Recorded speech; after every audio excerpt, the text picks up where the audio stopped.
This is Hinch. What are we going to call the restaurant? I don't know. How about Hinch?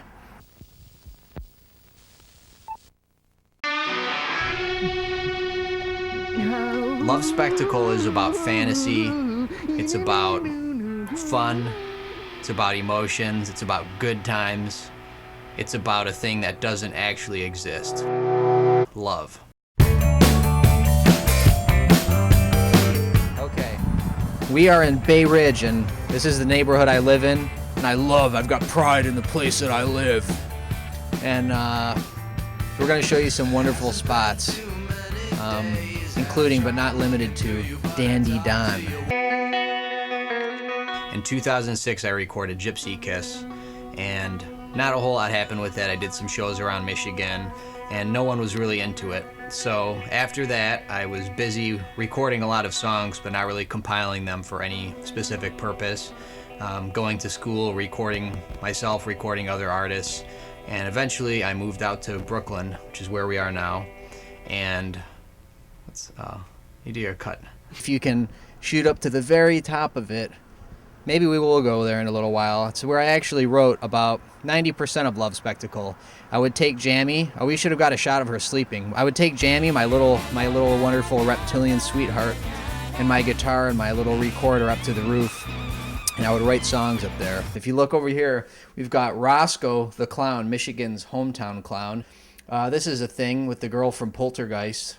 Here's 25. Here's the reptile calendar. That little thing is actually cockroach gel. You put it there and they take it back to the nest or whatever. The joke about this inside picture is that I'm giving myself a blowjob.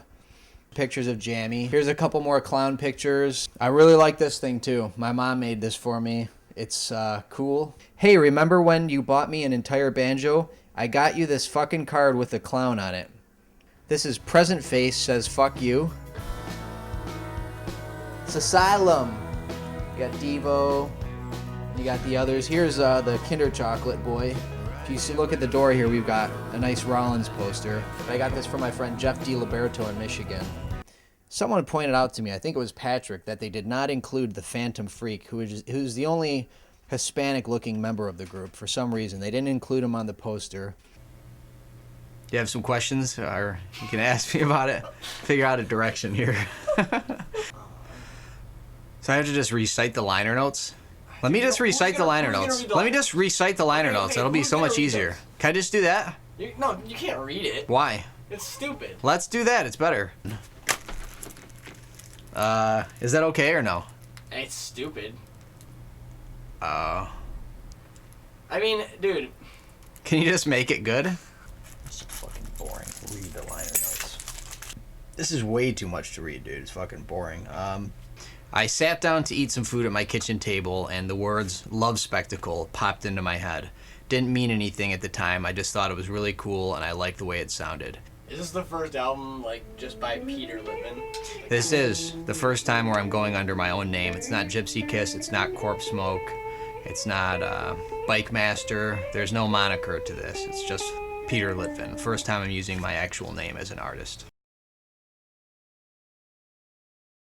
Jack Flusey and Jim Grosser and Galvin Kukin all have a record, and so when you see the record, you see the name, and it really doesn't tell you anything. I thought that if it was called I thought that if it was called Gypsy Kiss, that it would sound like a band, which would at least interest me a little bit more than just seeing a name in a slew of many. Because I've gotten over that, essentially. I think it's totally okay now. It seems like it's been a learning experience, but all the same a mistake to have called everything under a different name, because it makes me more obscure and a little bit less relevant each time I do that.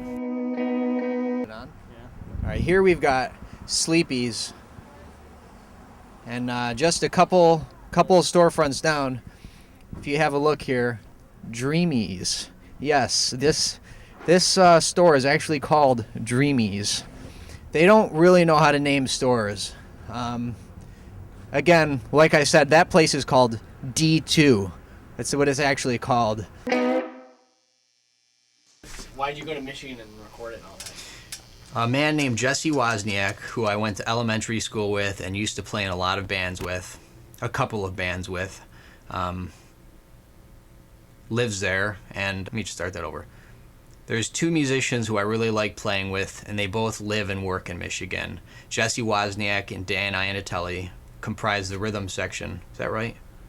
The rhythm section, they are the rhythm section of the record. I think that once you spend enough time with somebody working on projects or working on art, you really know them well, and over time that doesn't change. You could see them after hanging out elsewhere for a year or more and just go back and nothing has really changed. Jesse had a book with him that he would reference frequently, and the joke became, I kept saying, put that fucking book away, fuck that book is stupid, and eventually the joke became Jesse saying, the only reason this record sounds good is because of me and that book. I guess it should be, right? Well, no, hey, listen. Okay, so you just saw organic candy, which is a thing we've looked at a lot. No one has been there. One day, we were walking right down here, and right here, there was a woman, crazy-looking woman, eating a sandwich. And she was just right by us. We looked. That was it. Arrang. No one's gone there, ever, so I can't tell you anything about it. Hold on. You go in your neighborhood and you walk around. You might have houses, or you might have apartments. You might have parks, cars, vans, all kinds of things.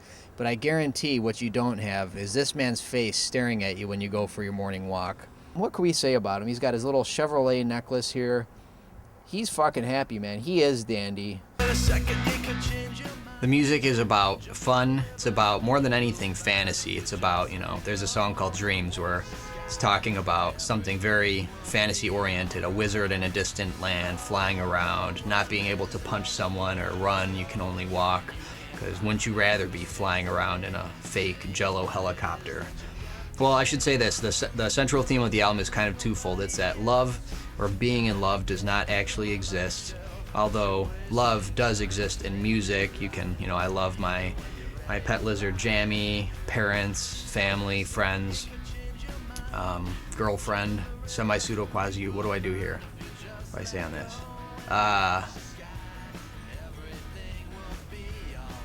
So I don't think being in love exists. I don't think it ever has, and I certainly don't think it ever has for me. Hey, Patrick? What's up, son? What are you doing? Is it cool if we're there in about 5 minutes or less? Okay, just buzzed. How's it going? This is Uncle Trick. So this is what's going on right now, huh? He's just Yeah. been following you around, like getting shit done. That's what's up. Is it okay if I drink this? Of course it is. We just wanted to get some shots of Dandy Don, and I think anything you do is kick ass, right? Am I too close to the mic? So, Gypsy Kiss, which is the record I did before Love Spectacle, I really like, but it has something in common with all the Corpse Smoke albums I did, the Hourly Continuum albums, and any other little burnt CD, EP, self-pressed thing that I ever put out. And the thing that they have in common is that if I hand it to someone, I generally offer some sort of either excuse or explanation for what it is. I want to make 20 records that I can hand to anyone without offering an explanation or excuse or apology for before I die. And Love Spectacle is the first of them. One day I'm going to die.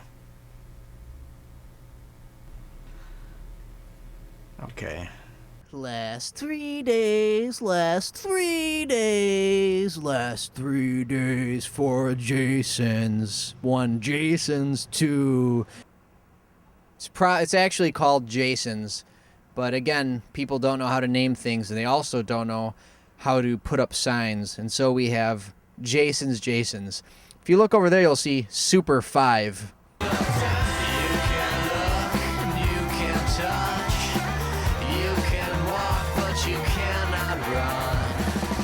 Closet junkie, buying or selling, NY Pandemonium Limited, Wicked Monk, Lincoln Sportswear, Beauty Trends,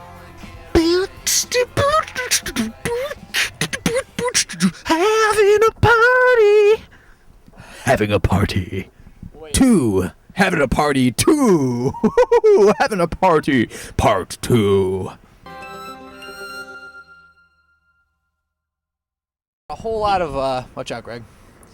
You've got a whole lot of. He was fucking mad.